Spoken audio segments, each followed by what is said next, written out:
What's going on, everybody? Tom Henderson from RESGEN here, and I want to welcome you to another episode of the RESGEN Giving Life Podcast, where we hear stories and have conversations about life in Christ, integrating our faith into every area of our life, and talk about ways that we as men can give life to others, at home, at work, and in the community. Before we get rolling on today's show, I have a favor to ask you. Would you take just 30 seconds to rate and or review the podcast prior to signing off today? We only have a couple episodes left of Season 4, and doing that is an easy yet meaningful way to help launch us into Season 5, which will begin this September. Thanks for being open to that. I really appreciate you helping us expand our territory in this way. All right, my guest today is Jerrid Sebesta, a friend of mine who's a follower of Jesus, a husband and a father of 4 who was once famous for being an award-winning meteorologist for over a decade. In addition, he's the creator of Life Undeferred, a platform dedicated to helping people find their identity, lead fearlessly, live urgently, grow authentically, and ditch the someday mentality. On today's show, Jerrid and I visit about a lot of great stuff, including where Life Undeferred comes from and what it means, why setting goals and living intentionally is so crucial, and how we can do those things successfully, and why walking in our true identity is so important. We also talk about how leaving his dream job in Minneapolis helped set him on his personal journey of finding his truest self, and why New Year's Day 2022 was such a pivotal moment in his life. This is going to be a very fun episode of the Giving Life Podcast. So without further ado, here's my conversation with Jerrid Sebesta.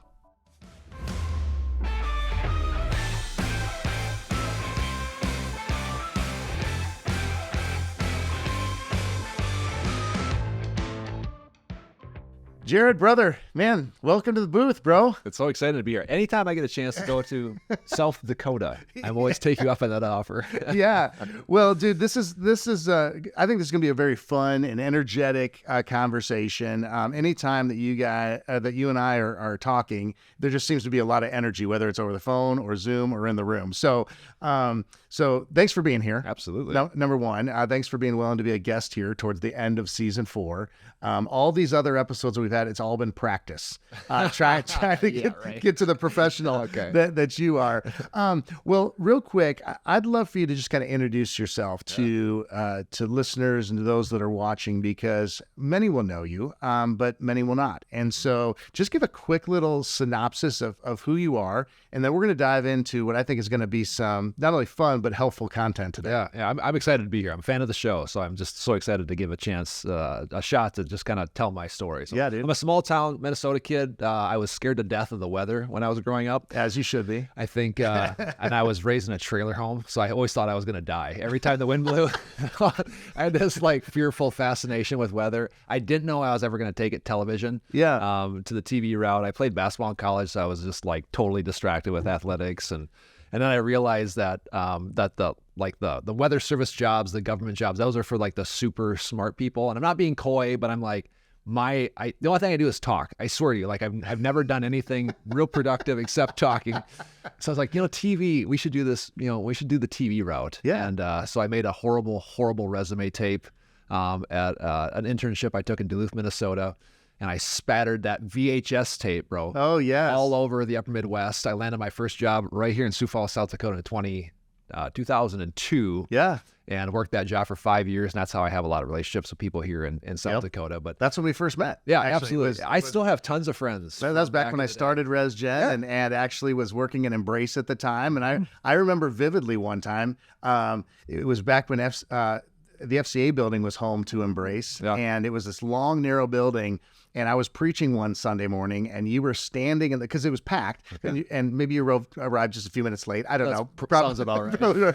And you were standing in the back, and then afterwards you introduced yourself, and we had this conversation, and that's where our friendship began.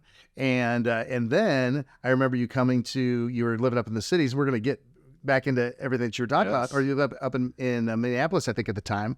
You had just moved back from Scottsdale. Yeah. In somewhere in there as well, but you came because Wayne Simeon Yes. was one of our speakers at the Yes. Men's Summit. Yeah, I had to guard that guy. And you, That was awful. and you told me, you said that you got to play against him. Yeah. And way back in college. So, amazing. so anyway, The overlap that we have is incredible. I Yeah. still have tons of friends from Sioux Falls. So again, anytime I get a chance to come back, I take people up on that offer. I love South Dakota, love Sioux Falls. Did TV for 12 years. I was in 3 markets, Sioux Falls, Phoenix, and then in Minneapolis. Landed kind of my dream job, so to speak. Ultimately left that career in 2014 and then took a job at a financial firm in West Central Minnesota. I'm the director of business development there. Was able to utilize my media background, so to speak, to add value to that particular company, and still am there today. But do a lot of speaking on the side. I'm a life guy. You know what I mean? Like, I'm not really a weather guy. I'm not necessarily a finance guy. I'm just a life guy. And I don't want to say hopelessly middle-aged, but I'm 45 years old. I have 4 children, 13, 11, 9, and I have a 9-month-old, believe it or not, which is an incredible experience. Yeah. But I would just say, like, I'm realizing, especially coming out of COVID, we'll get to this, but like, if I did anything wrong in life, I think I just lived too tight.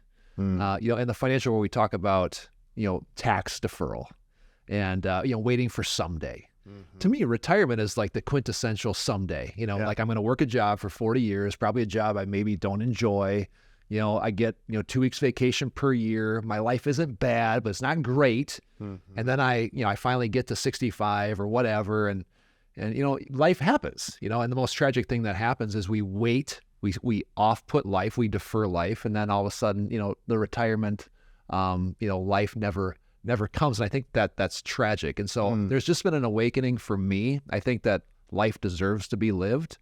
Our time is finite, and the world is dark. And what it needs is it needs people stepping into their greatness, stepping into their true identity, so they shine light. So the stakes to me are higher than ever. I take parenting, life, business more seriously than ever, but not in a deferral state. It's more or less like, I want everything that life can give me, and I want everything that God has in store for me. And so that's been the major shift in the last couple of years. Yeah. And when you and I first talked about the possibility of you coming on and us having this conversation in this context here, I think there was just there's a great deal of synergy in our time together. And it was really along this idea of light and life. I'm in the Giving Life podcast, the giving light wherever you're at, whatever room you happen to go in.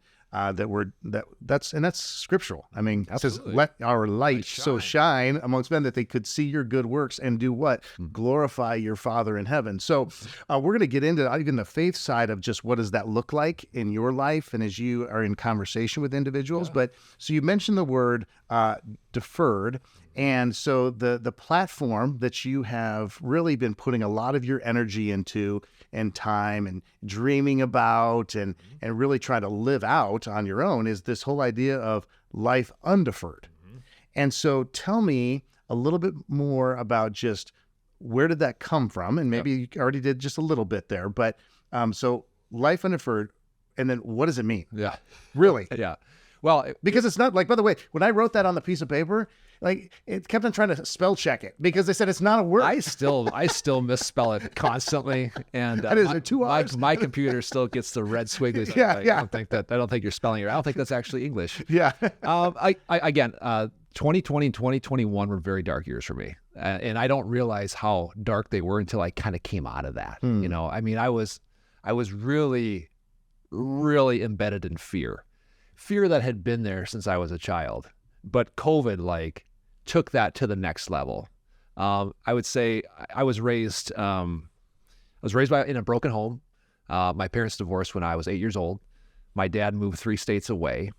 My mom, love her to tears, and I love both my parents, and they're both still with us, and I want to honor them with everything I say. Yeah. I was very well loved. I was very, very, very well loved in my home. But I would say that the emotional atmosphere in my home was chaotic. My mom has always struggled with depression and anxiety. I have an older sibling, but he's 10 years older than me. So by the time my parents divorced, it was just me and my mom because he was out of the house. He's always struggled with addiction, in and out of incarceration. So I learned at a very young age that life kind of happens to me. I don't have control. I don't have say. I was always kind of the bottom of the funnel where there's all this emotional chaos in life due to other people's decisions. And that always kind of fell into my lap against my will. So I had to become kind of husband and father of my household at 8 to 10 years old, which was at the time, I didn't know any better, but that's just the way it was. I was raised in a trailer home in southwestern Minnesota. And we didn't have tons of money, but we weren't poor either. It was what it was. And so as a result, I just tried to basically, I don't want to say survive, but like, I just learned I want to be in control. So I became kind of a chronic control freak, very perfectionistic. A signature story my mom always tells me is I was working on a science project in 5th grade. And I don't remember doing this, but it was a Friday night and I was just lamenting and making it perfect and stressing over it. My mom said, "Jerrid, it's good enough." And I don't remember saying this, but she said that I said, "Mom, it may be good enough for you, but it's not good enough for me." Yeah. I took that perfectionistic kind of controlling attitude into my college career, playing college basketball, which, by the way, and I'm not trying to sound coy or I should have never played against Wayne Simeon. I should have never played at that level. It was pure out of like grit, determination, and like just duking it out to play at that level. Yeah. Got into my TV career, was able to climb the corporate ladder, so to speak, very quickly, made a name for myself in a fairly short amount of time. And so when I left television, that was kind of one of the first times I was like, you know what? I'm going to have a say. I want to have a say in this. And that was kind of the first time I got a taste of like, I'm going to do something for me that's a little bit outside the box, because up until that point, everything happened to me. I did not have control. And then COVID happened, right? So COVID was like the ultimate, like out of control. Yeah, showing everybody how very little control we have. Yeah, I mean, we went from like normal life to 48 hours later, life worldwide, standing still, emptying stadiums from the Final Four. You know what it was like. Yeah, So like that freaked me out. So that's where I really realized just how. And you were in Minnesota. I was in Minnesota at the time, which is a little different than. We're not going to turn this into a political, type podcast. But it still was a different experience, no matter where you live. But I mean, it was a shared experience, but it was also different. It was scary, and I, again, not to go down this route, but it was scary as a father of young children. Just kind of what was happening politically, and it scared me.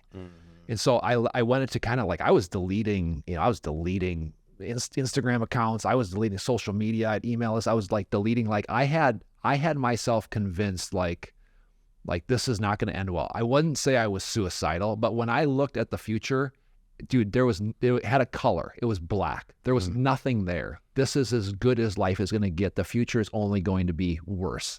And that's where I was, man. That's how dark my mentality was. So, Jerrid, I want to stop there for a second because we're all products of our past, right? And the goal is not to be a prisoner of it, right? But we all recognize that we've all traveled this journey that we've traveled through our lives. And so would you say, looking back on that season, I know we're going to now, use that as a launching pad into where you're at now, but as you think back to that period of time where it was very dark, and looking back, and like, what role did your past have in where you were at that moment? Because I think there's an importance of saying wherever we happen to be in our life view, our situation, to be able to say, like, this is where I am right now. And maybe we don't know exactly every aspect of why we're there, but are there components that we can understand that we can say, this is why I'm here potentially? And so, because then that'll help us get out of that. It's tough to see when you're in it, for sure. 100%. Yeah. So again, hindsight's always 20/20.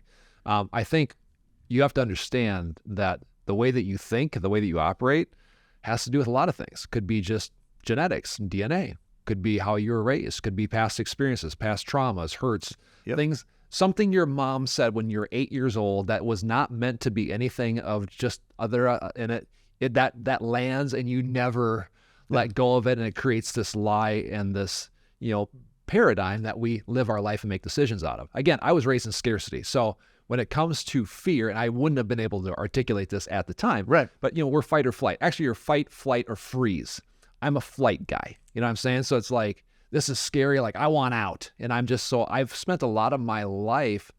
What I realized, the determination to succeed was actually kind of an escape, because I was always kind of running. Dude, this is a true story.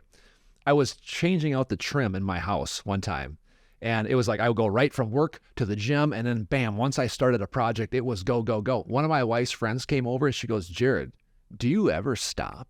And I said without missing a beat, and I was trying to make a joke, but it was a very, very dark comment. I said, Liz, if I stop, I have to listen to the thoughts in my own head. Oh, totally. And I said that as a joke. And after I said it, I was like, that's a fairly dark statement. Yeah. So I've always ran. So I think awareness is a big piece. Like, think about how you think when you're pressed, when you have adversity. How do you react? How can you trace that back? Dude, it wasn't until years later where I was able to be like, connecting the dots as to why I think and react to life. It has to do with X, Y, and Z. We all have broken pasts to some extent. Yeah. Our parents were good people. They tried the best. I'm a parent, man. We tried the best we We're can. all doing our best. Yeah, right. But there's misnomers and there's brokenness there. And were there people, and maybe you're going to get to this, but I think about like in my own personal journey, how a lot of times in our own thoughts, and we just can marinate in them and all this, sometimes we need some outside help, some 100%. People that can walk alongside us. And I know for me, when I finally agreed to just say, okay, listen, I'm going to jump the mental hurdle of saying I'm going to go and see a counselor that can really help me process stuff that happened in my past, why I am the way that I am, why the way I think that I totally identify with the perfectionist thing. Every year at summer camp, bro, like I grew up going to summer camp, and it was always one of those deals. We didn't have a lot of money, and the church always came alongside our family and said, hey, no, we don't want your kids to miss out on this church camp situation. I was so meticulous about my suitcase. I would unpack my suitcase every day and repack it every night in my cabin. Right. And all the other kids are probably like, how did I ever get a camp girlfriend? I don't even know. But I always seem to have one. But anyway, maybe it was my charm. I guess she didn't realize like I was unpacking my socks every night into the suitcase. But that whole idea of like the perfectionism piece, and where does that come? The performance mindset. Sure. I think as men, a lot of times we struggle with this. Absolutely. I need to perform because then I get the attaboys, the love that I need, desire, whatever. Sure. So was that part of your journey in really like getting through that dark period, is allowing other people, professionals that could speak into that for you? Yeah, and that's a great question. I think that came later. And again, I would challenge our listeners to just really be very aware of how we think. Because what it took for me before the mentors and the counselors and the other people really pouring into me was really a conscious decision I had to make to step out of that. So 2 years into COVID, again, I was living in fear and scarcity. I'm waiting for the world to, quote unquote, get back to normal. Well, guess what? It's not going to happen. I'm not going to wait for somebody to tell me like, okay, things are back to normal, you go. But there were certain people that I followed online. Some of them were personal friends. Others were just, public figures. And what I noticed, like nearing the end of 2021, is that there were certain people that were speaking a whole different language, right? Like and I'm not basing this off a scientific fact, but let's just say like 97 to 99% of people were talking about all the political stuff, generally negative, angry, and everything in between, right? And again, my whole life, I've just been playing defense and running away. It looked like offense on the outside, but really it was kind of a defense mechanism where I'm running away from all the chaos in the world. Does that make sense? So there was a really pivotal moment for me where I went on a walk with my wife. It was New Year's Day, 2022, like in January 1, in Minnesota. So you can imagine what it looked like. But we were about like an eighth mile away from my house, right at the bottom of the hill. And I said to my wife, and this is exactly what I said. I said, I am so tired of playing defense. I am ready to start playing offense. I'm ready to start having a say in what happens in my life. You know what I'm saying? Yeah. And that to me was like the moment. So what did she say? Do you recall what she said? I don't remember. She was just like, "That's great, pumpkin." No, that's a great question. I don't remember. I think I always have a supportive spouse, so she's like, "Go," and I don't even know what that looked like. Yeah. But there was one particular guy in my circle that I was like, "What he's saying, like he's not speaking like Here's what I mean. Like he's talking about growing. He's talking about expanding. He's talking about like stepping into it. Like he's talking about opportunities. Again, when I looked at the future, I saw nothing but black. There were no opportunities. There was no future. But other people are like, life is so good. God is so good.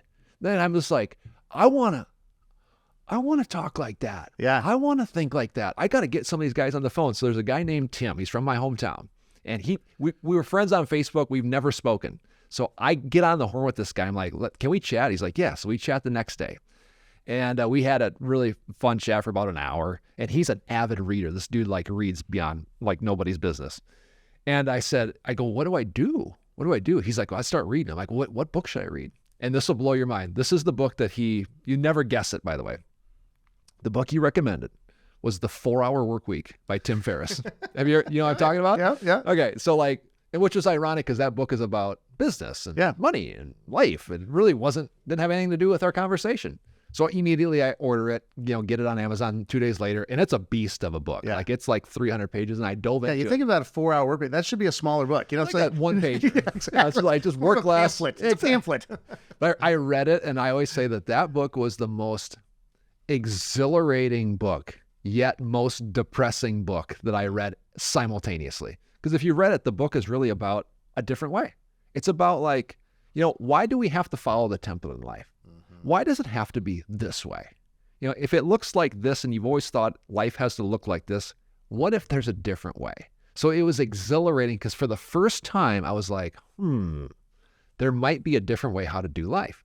But it was also super depressing because I was like, man, I am so bought in to kind of the real world. Have you ever seen The Matrix with Keanu Reeves? You have The Matrix, which is like, this is like the new way. And then the old way was like the real world, the stuff that everybody's caught up in. And I was playing that game for 43 years, and I was so done. But anyways, over the course of, years, it was like conversations. Then as I started to get mentors and coaches and go to conferences and read other books, and which led to another book and listen to this podcast, slowly but surely, like, bam, it started to kind of make sense to me. At that about exact same time, I was getting asked to speak a little bit more. Well, I'm like you, man. Like, I just speak from the heart. Yeah. You know what I mean? And so my message pre and post COVID were totally different. So now all of a sudden I've got to do a keynote for somebody. And I'm like, I can't use the old stuff because I'm not even the same guy. Yeah. And so that's where, to get to your very first question here 20 minutes ago, that's where Life Undeferred kind of came from. I was like, it was really just like, listen, if I can build a message and a platform, I don't want people to sit in defense.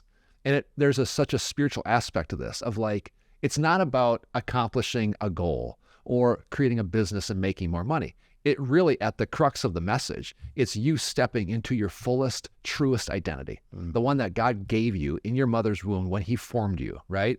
And so the question begs, like, how come we don't walk into that identity? We can get into that now or sometime in our conversation, but really at the core of Life Undeferred, it is living in such a way where you're being hyper intentional to shed away the things that are holding you back, where you step into the fullness of what God really has for you and always wanted you from the very beginning. Yeah.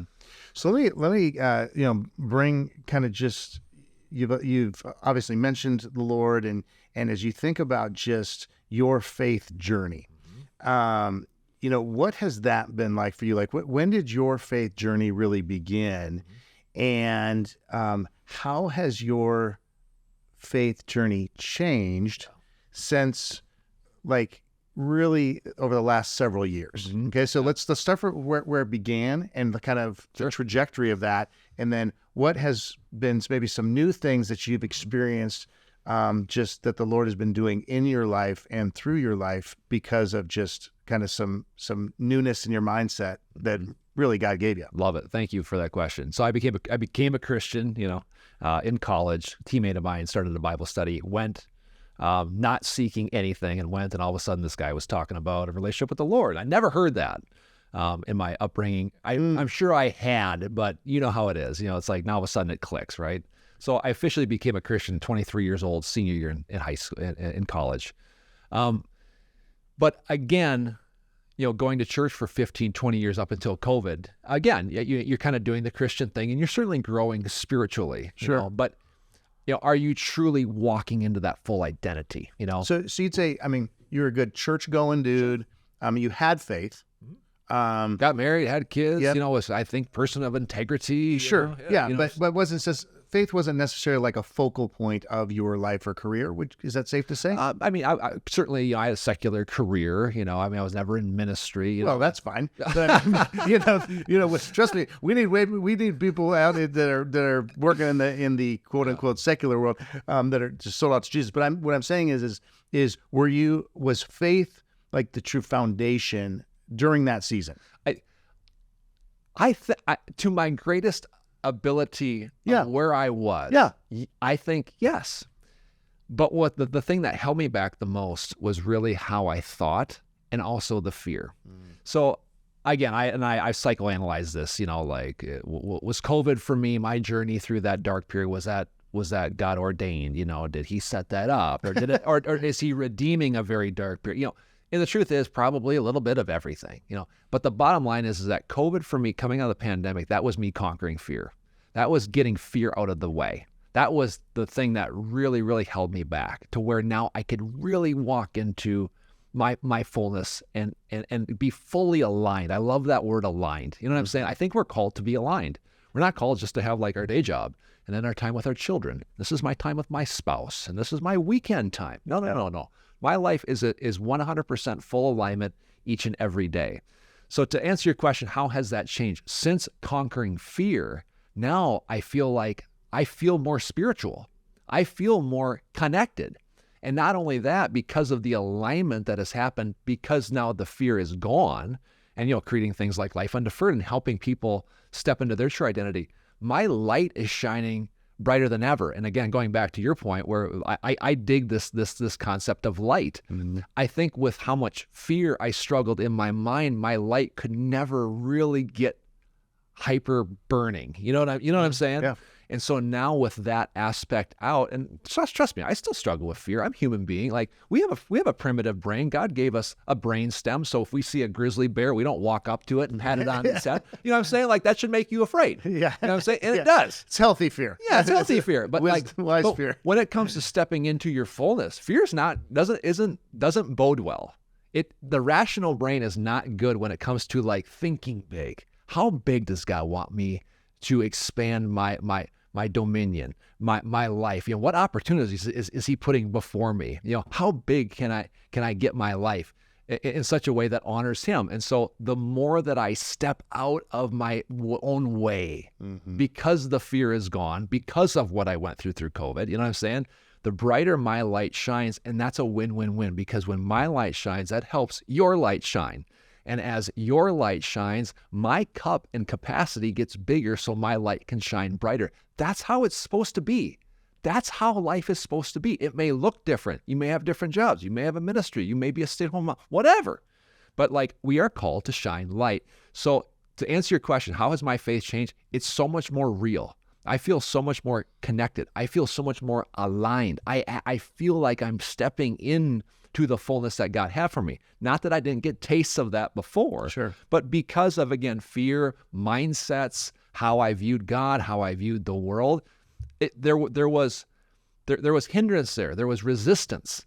And so again, Life Undeferred is really an extension of my own stepping into the fullness that God has always had for me, but couldn't step into because of things going on up here. Well, I think that you mentioned the word, identity and stepping into and understanding what our true identity is and walking in that. And this is where I think just for us as believers and people that understand that we are created for a purpose, and that's to walk in relationship with Christ. And when we understand that identity and that relationship is not based on our performance, because a lot of times, it's when we feel like we have to perform super well, or we have to be perfect, or we have to do all these things right, or boy, you know what, if I fail over here because I tried something that didn't work or whatever, that we're letting God down, we're letting others down, and then that does hold us back. And Scripture said it's his perfect love that casts out fear. Well, that love is not tied to our performance. It's not tied to, towing the line or whatever. It's an understanding that regardless of what we have done, what we will do, is that God has this tremendous love for us. Mm-hmm. And he looks at us. Before the podcast, you and I were talking about how that as dads, one of our greatest joys is watching our kids do stuff they love to do, right? And I think about, my boys now are both in college. You're a few years away from that, since you just, got a 9-month-old. So you've got a few more years till you're empty nesting like I am. We still keep reproducing. Yeah, well, it's because you listen to the mandate of the Lord. Just, keep populating the world, Jerrid. But the thing is like this coming Sunday, this episode is going to drop just after Mother's Day. Is Mother's Day, and we're going to watch our boys perform in their final choir concert together. on Mother's Day at their college. And, there's a tremendous amount of joy when we watch our boys do that, when we watch Zaya perform in his band, when we watch Chase run, and they're using God's gifts in really cool ways. And, for God to look at us as his sons, and that's what he does. He looks at us as his sons, and he says, man, I just love watching you, number one, understand who you are in me. And number two, just do what I've called you to do and do it with reckless abandon. That gives God our Father joy. No, exactly. I love that. And I think that your children are able to do that because they're shedding off the things. You've raised them in such a way, and they're on a journey where they're able to shed off anything that is holding them back. And that is a great joy that you're experiencing in real time. You know what I'm saying? Last year, we talked about this as we were kind of getting ready for this show, months ago.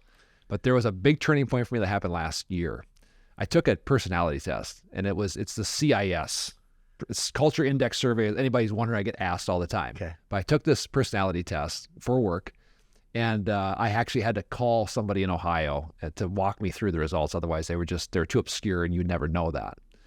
And this lady got on the phone. She's like, Jerrid, let me tell you something. She's like, you are an interesting fellow. And I was like, not sure if that's a compliment. You needed a personality test to tell that? Like, you are different than anybody I've seen before. I was like, okay, go on. And she's like, well, she goes, like, I have never seen somebody score so high in being able to read emotion, connect with people. Like, you can read a room. And I was like, yeah, absolutely. And I'm like, at that time, I was connecting the dots between, well, I had to read a room when I was a kid. You know what I mean? I'm starting to see like how I had to keep my head on an emotional swivel when I was a kid. She goes, you can connect the dots of people's emotions really well. I was like, oh yeah, I appreciate that. But she goes, I got to tell you, man, you have no patience, none. And I was like, well, I don't know. I'm like, okay, go on. She's a little harsh. Yeah, she was. And I rebut a little bit because, I've got small kids, and I say, you know what? I go, one of my daughters has ADHD, and she has forced us against our will to try to be more patient. And she goes, have you seen yourself becoming more patient over the last year or two? And I was like, actually, I feel like I have. She goes, that's incredible because you're just not wired for it. And I was like, tell me again. And she goes, Jerrid, you could take this test in 20 years. And she goes, you would score exactly the same. Because this is how God wired you. This is how he uniquely created you. And something happened in that moment that has never happened up until that point at 44 years. I just accepted myself for who I was. Up until that point, I always thought I was broken. I always thought I needed fixing for me to step into my fullness and do some of the things that you're experiencing your kids doing. I thought I would never be able to accomplish that. I would have to go somewhere, have some treatment. I don't have the time. I don't have the time to go through. I just don't have the time to do it. And I realized that God has created me very uniquely, just like he's created you, everybody watching the show, and your children very uniquely. The greatest honor that we can have to our Creator is for stepping into that and utilizing that to its greatest ability. But why did it take me 44 years to figure that out? And some lady in Ohio had to tell me that. It's because there was a lie that was embedded in my brain and in my heart about myself. And once that was gone, boom, now a new level of Jerrid came out. Now I was more authentic, and now my light has shined even more. And to your question, how has that changed my faith? I feel more connected. I feel deeper connected to the Lord than ever before because I'm shedding away. So again, to your point about your children and other men out there, you want to pay homage to your Creator, shed away the things that are holding you back. But to do that, you're going to need awareness to do that. Yeah, and I think that, and it's the tools that we utilize in addition to understanding, okay, so this is the stuff I need to shed. So then what am I going to bring into my life that's going to allow that to grow? Like, for instance, I always look at, you mentioned patience. So that's one thing that has not come naturally for me as well. I mean, often driven individuals, we want everything and we want it yesterday. We want it now. Well, yesterday, actually. But what's interesting is that for me personally, and I just have seen this across the board in my conversation with other guys, the more that I make scripture and time with the Lord primary to my day, the more things that come that usually are unnatural to me, the more those things come naturally to me, because those are the fruit of the Spirit that we all of a sudden begin to flow more naturally from us.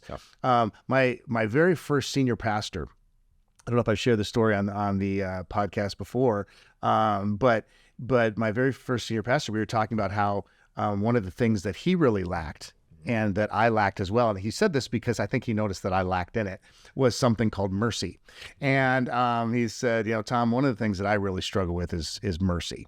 And that was, and he didn't say at that point, like, and I think you do too. I think it was the Holy Spirit in my brain said, and you do too, Tom, right? And he said, but here's the deal. Just because that doesn't come naturally to you doesn't mean that you're exempt from showing. Exactly. Because as we become more and more who, we are to be in Christ, we are to exemplify who Christ is, in our, wherever we're at, interactions, whatever. And so I just noticed that there was a couple of years ago where I was just saying, listen, I cannot skip a day without being in the Word. I got to make sure that this is just a focus of my life.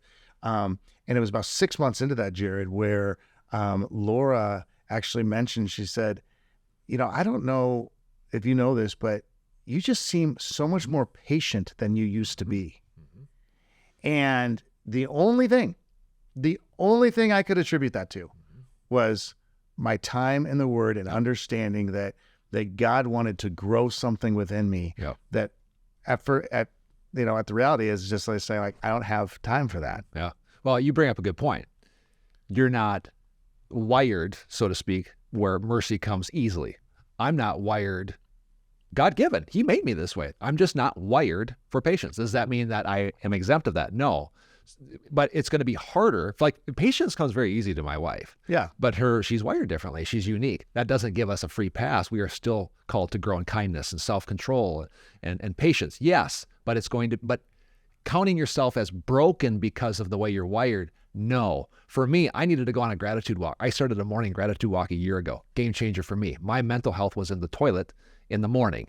I would, when I would struggle, I'd be up from 3 to 5 a.m. And then the day would start off from 5 to 7 a.m., thoughts in the toilet. So I need to go and I need to counteract that with a walk. So for me, that walk is time with the Lord, where I am audibly thanking God for what we have, for the struggles. One thing I come back to, and I say this audibly many times, there's 8 billion people on this earth, 4 billion would die to have my life. They would die to have the problems I have, honestly. You know what I mean? I'm not being trivial about that. I'm just saying, like, dude, I have so much to be thankful for. Thank you for the struggles with my children. Thank you that this is difficult. Thank you for my job. Thank you to give me a healthy body. Mm-hmm. And so for me, that has been so powerful. Did that happen after one gratitude walk? No. You do a quarter of that every day, a year of that every day. Boom, all of a sudden my wife says the same thing to me. Wow, you have grown so much. Mm-hmm. So again, some advice to your listeners out there. Start one discipline. Whether it's getting in the Word, whether it's going on a gratitude walk, being thankful. Do that just a little bit each and every day, and those small wins add up big time over the course of quarters and years. Yeah, and gratitude, I think, is one of those things that all of us can get better at doing. And you think about it as, one of my favorite scriptures of all time, Philippians 4, 6, and 7, do not be anxious about anything, but in all three things through prayer and supplication with thanksgiving. Present your request to God, right? I mean, oftentimes we come and we're like, okay, man, here's my list. Here's my list, and we come with this, spirit of just being overwhelmed, and that's fine. I mean, God gets it when we're overwhelmed, 100%. But how can we also be just full of thankfulness, even if it's just like, man, thank you for listening. Mm-hmm. I mean, thank you for just your presence and being here with me and all of that.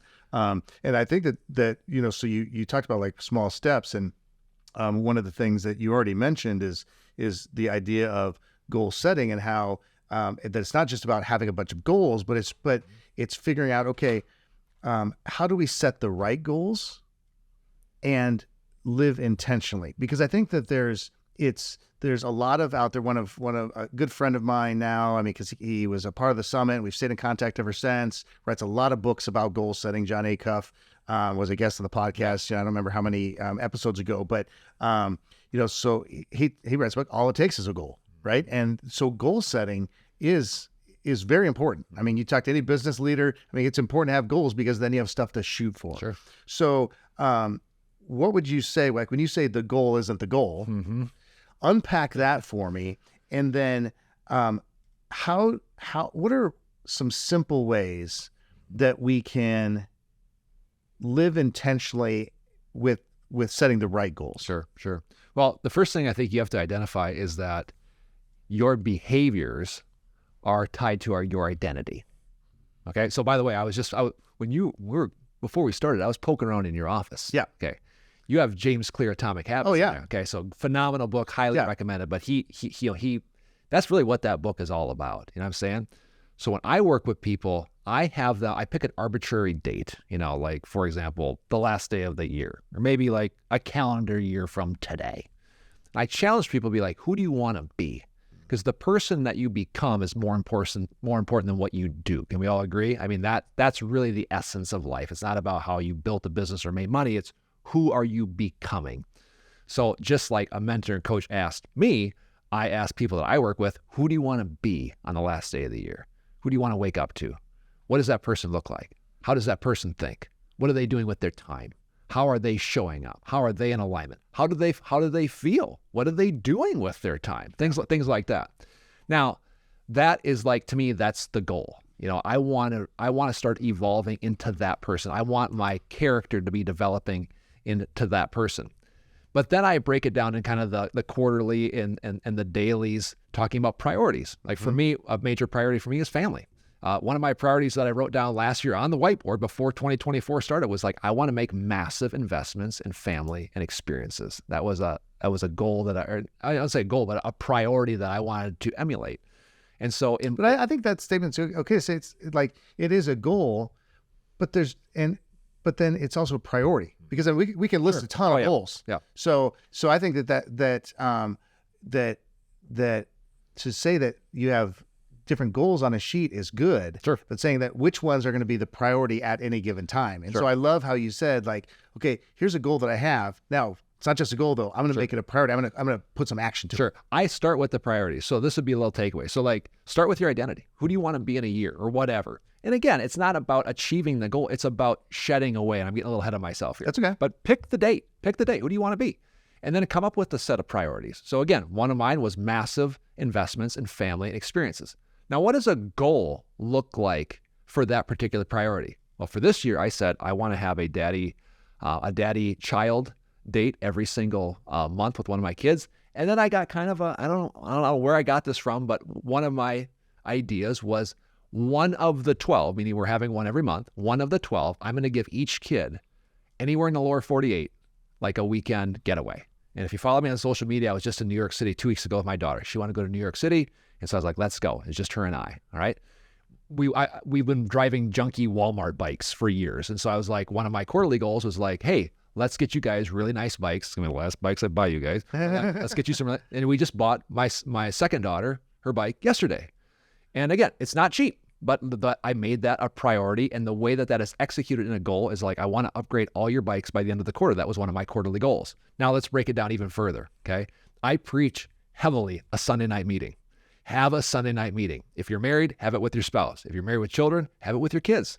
Our kids are part of a Sunday night meeting every single Sunday night. We started this last year, and it's been an absolute game changer. And if you're single, because they're single, it's you're having it on your own with the Lord. Yeah, exactly. Exactly. As you look ahead to the week. Plan ahead of your week. Yeah, Lord, what do you want from me? Hey, let's get your mind engaged. Let's get ready for this. Yeah. And on the dailies, I just preach small wins. Whether it's our mindset, our spirituality, whether it's our physical body, our relationships, or our finances, all I got to do is get little tiny wins each and every day. What's interesting is that I know you have another guest, I think next week, a fitness expert, correct?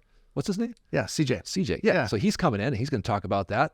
But really, I got myself in a really good shape as a byproduct of this intentional living. Not only has my marriage improved, every aspect of my life is improving unintentionally. I shouldn't say that, but that wasn't the goal. Sure. But because I broke down who I wanted, what does Jerrid look like at the end of this year? Jerrid's in shape. Jerrid has a platform. He has a speaking business. He is kicking butt in relationships, in spirituality, in his relationship with the Lord. And so let's break that down. And as a byproduct of just breaking it down to the daily little small wins, man, it gives you insane momentum. It doesn't happen overnight. Yeah. And it may not even happen over the course of a quarter. But I believe you can drastically change your life in a year. You can radically change it in 2 years. If your marriage is mediocre, like I'm ashamed to admit I got my marriage into after the course of 15, 16 years, it's on the uptick. Why? Because we set aside every single week, and I'm ashamed to admit this, we didn't do for many, many years. Did it change in one date night? No. But we're on now month 6. And guess what? You're feeling the momentum. Yeah. You're feeling the shift. Yeah, that's so good, Jerrid. I think that's because I think that what that does is it bite-sized chunks it for people because, a lot of times Get overwhelmed. it is. It's very overwhelming, and we can kind of see like, okay, I just want to get to the end. But remember, the destination is not always what's important. It's the journey along the way. And I love the statement. Okay, so who do I want to be? In a year from now, who do I want to be 6 months from now, 2 years from now, whatever. But what I also love about that is thinking about that in different ways of saying, okay, what do I want for those of you that are married? What do I want my marriage to look like in 6 months? You just mentioned 6 months. What do I want my marriage to look like in a year? Even if your marriage is strong, well, guess what? We still got to be intentional to maintain that strength. If you stop going to the gym tomorrow, you're going to stay in shape for a while, but it's going to be all of a sudden you get out of that routine. And so one of the things for us to look at is saying, okay, so what do we want our marriage to look like? It may be in shambles right now. What about our relationship with kids? Teenagers especially. Like if you've got teenagers, there was a season where my relationships with my boys, especially, my oldest one, so he and I talk about it, is just, and a lot of that had to do with me, Jerrid. It was a lot of me just like going like, oh man, it's frustrating being a dad of a teen right now. I've got all this stuff going on ministry-wise, life, all this stuff. And what really needed to happen was a change needed to happen within me. Yep, absolutely. It needed and to own that and to own that and say, well, man, if I want my relationship to be better, and especially in the kid world, somebody shared with me, I know I've shared this on a different episode at one time or another, but, the whole idea of, you're the parent of adult children way longer than you are of children, right? Scary, yeah. And so the key is how do you maintain and strengthen that relationship as long as you have them in their home so that you can have continued strength and relationship Beautiful. Down the road, right? When they're adults and then you're a grandparent. And so I had to take a hard look at my life and have some difficult conversations with myself, with the Lord, and with my sons and saying, man, I'm sorry, boys. Yeah. I'm sorry for losing perspective on just relationship and being selfish and maybe my approach to this. And so even that question, I think it begins with, okay, who do I want to be? And then there's also the other side of the question of who do I need to be? And who does my wife need me to be? Who do my kids need me to be? And then how do I make that happen? And it doesn't require a trip to New York. Some people could listen to that right now and say, well, man, I don't have the financial bandwidth or the flexibility in my calendar to just go to New York or upgrade bikes or whatever. Well, maybe not right now, maybe in the future. Sure. But what can you do right now? When Laura and I had our boys were younger, and we started establishing date night at least once every 2 weeks. At least once every 2 weeks. We couldn't afford a babysitter.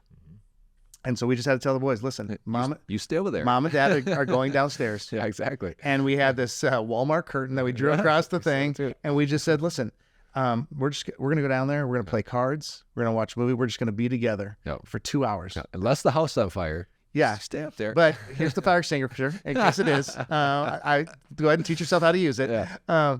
It modeled for our kids though as well that our marriage was important because now I'm in the empty nesting stage, and there's a lot of marriages that it's the second highest divorce rate about year 20. That's when kids start leaving the home. Yeah. And so how do we continually focus like what you're doing there? And I love hearing that from you, Jerrid, is this, man, for the last 6 months, we've just been intentional about putting this into place. Yep. And that's what it does. Putting on the calendar and saying, we're going to do it. I think a lot of people would say, like, I need to go to a week-long marriage conference. That might be the worst thing to do if you, well, honestly, like, you know what I mean? Like, just start, why go to the giant hurrah? I mean, I'm not saying don't do that. I'm just saying, like, sometimes just start little. I want your listeners to hear, too, that God's given you the tools to do that. You have the power to be a great father. You have the power to be a great leader. You have the power to lead your children. You have the power to go to work and provide. You do have those things. God has given you those things.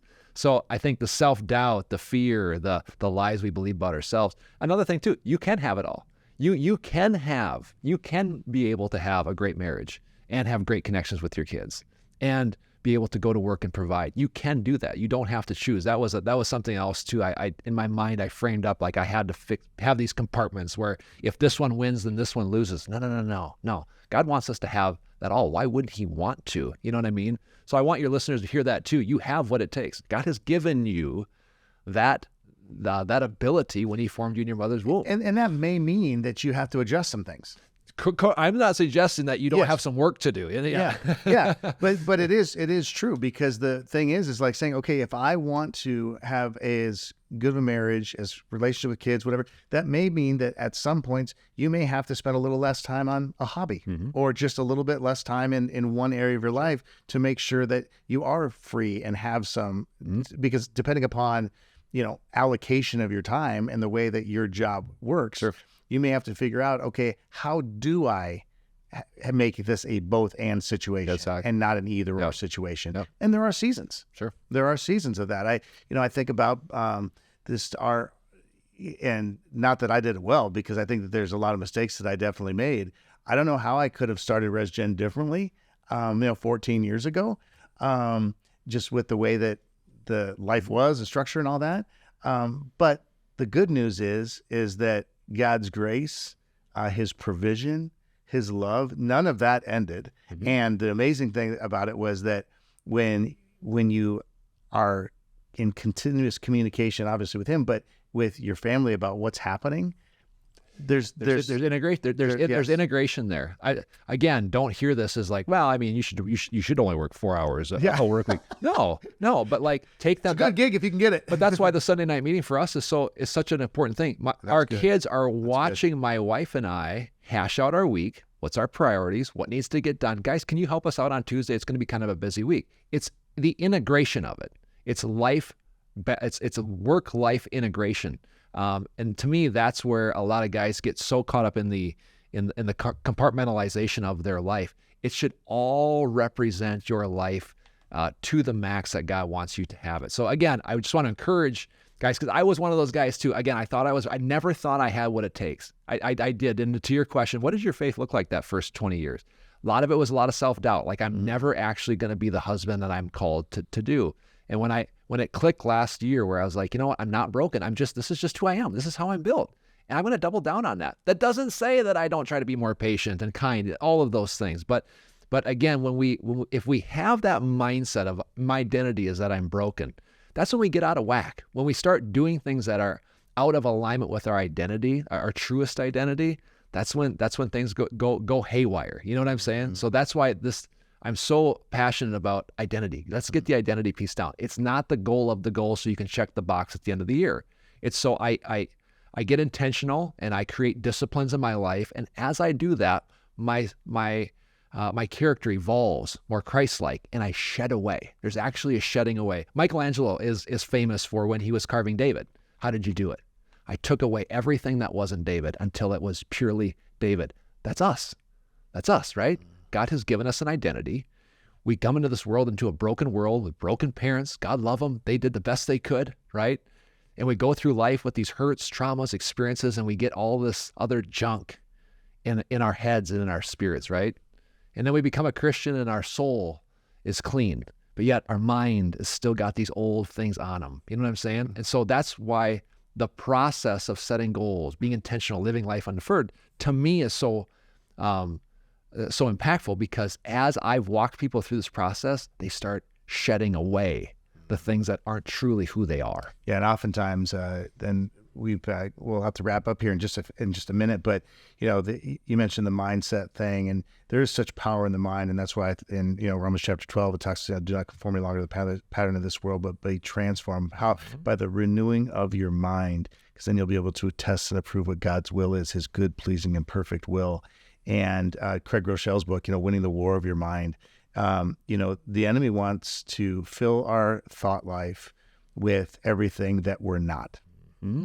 Where the Lord does the opposite, says, no, let me tell you who you are. Mm-hmm. And who you are and I know who you are because I'm the one that created you. Mm-hmm. And I'm the one who formed and fashioned you. And I just want to continue to, I think of the chisel skit from the skit guys that I showed this last year at the summit, and how, God does, he just continues to form us. He continues to love us and allow his, his chisel, so to speak, to use their language of that skit, to chisel the things away that are not to be there, so that we can understand more fully who we are, who we have become, and who we are becoming. And I think that's the key too, is we never stop becoming, because we never arrive. God is always forming. He's always shaping. He's always creating and using whatever he can to continue to shape us into, It's a beautiful story of life and how it should be lived out. It should be fulfilling. It should be exhilarating. It should be filled with light. It should be filled with love and all of those things. You know what I mean? And so when I see people struggling and stuck, it breaks my heart.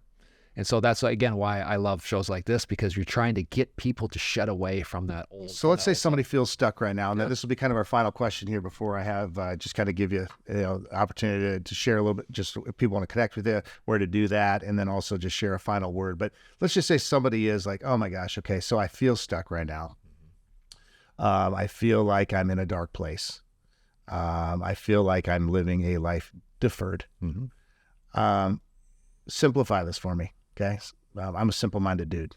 Simplify this for them and just say, okay, if that's where you feel right now, here's where you start. I would just do a deep dive and an inventory on how we think.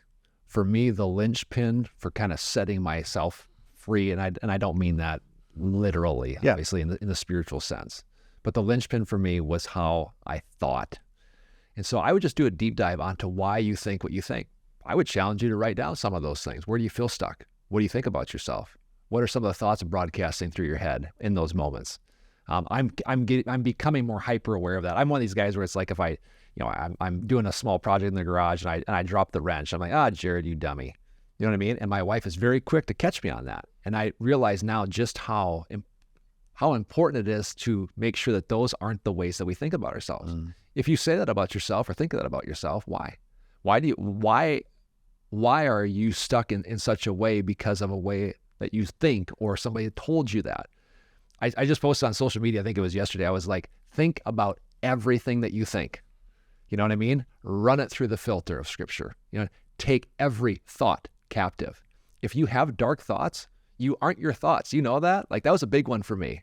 Like, your thoughts are your thoughts. We're called to take every thought captive. You know what I'm saying? Sometimes we find our identity in our thoughts. If I'm stuck, it's like, well, this is who I am. You've taken an identity in a false identity. You know what I'm saying? So I would just challenge you to really think about, who do you think you are? Write them down, journal about them, pray about them. And you might be able to connect some dots where you're out of alignment, where your identity is you're operating out of a false identity. And I think if you can start to identify that, I think that there'll be some ways, like for me, where you can instill some disciplines or some goals. Instilling a morning gratitude walk every morning that I started last year, which, by the way, felt weird. The first 30 times I did it, it was weird. Super weird. And now I can't live without it. Before I drove down here to Sioux Falls, I did it this morning first thing, saying these things audibly. So just take hyper inventory over how you think and what you think about yourself. I'd start there. Yeah, and I think that, and maybe it's part of that step, maybe it's the second step is because there's some people that may really struggle with that, being alone with their thoughts. You talked about, well, wait, if I'm alone, then that means I got to listen to my thoughts. And you talked about an important concept there too, of just saying, okay, sometimes, we need to talk to ourselves instead of listen to ourselves, because sometimes, again, our listening is like all the stuff that we did wrong, our failures, versus, maybe the progress we're making. But I think about other people in my life, consistently and even at different seasons, where they helped me see things like, Tom, do you know that you do this?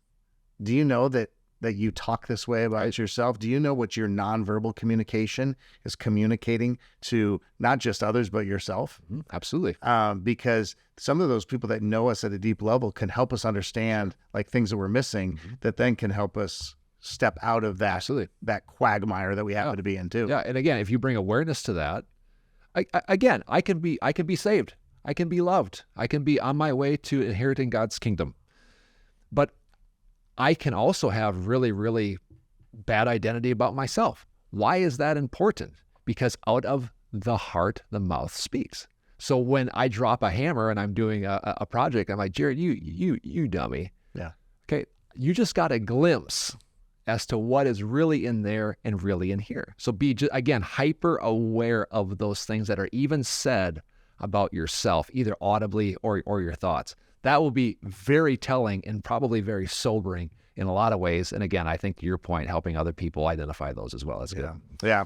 Well, bro, this has been a high octane. It's been a great conversation, a lot of energy, as I promised listeners at the front end, and I knew it would be when you and I sat at this table together. Tell people where they can connect with you, find a little bit more about you, the projects, and then we'll end our time with a little final word. I love it. Well, JerridSebesta.com is an easy one. I'm on social media, Instagram, LinkedIn. You should spell that for people in case they're driving. Jerrid. It's spelled weird after my great-grandpa Jerry, if you're wondering. And then Sebesta, Sebesta, JerridSebesta.com. I love Instagram, Facebook, LinkedIn. Those are my top three. If you want to connect, want to conversate about this, I invite you to reach out. I'm very accessible and love having conversations like this with people. Yes, for sure. And he really does. He's not just saying that. He really does. So we could go a couple hours. Feel free to do that. All right, bro. Well, hey, at the end of our time here, you've listened to a number of the shows, so you kind of know we do something at the end, just called a final word, just 30 to 60 seconds or whatever the Lord lays on your heart. Maybe a scripture, maybe something you want to circle back on that we've already mentioned. Just a final challenge, encouragement to listeners today and to end our time. One of my favorite quotes out there is by a gentleman named Oliver Wendell Holmes Sr. He was an American poet from 100 years ago, but he's famous for this quote. Maybe your listeners have heard it, and I wrote it down because I don't want to butcher it. But he said, "Most of us go to the graves with our music still inside, unplayed."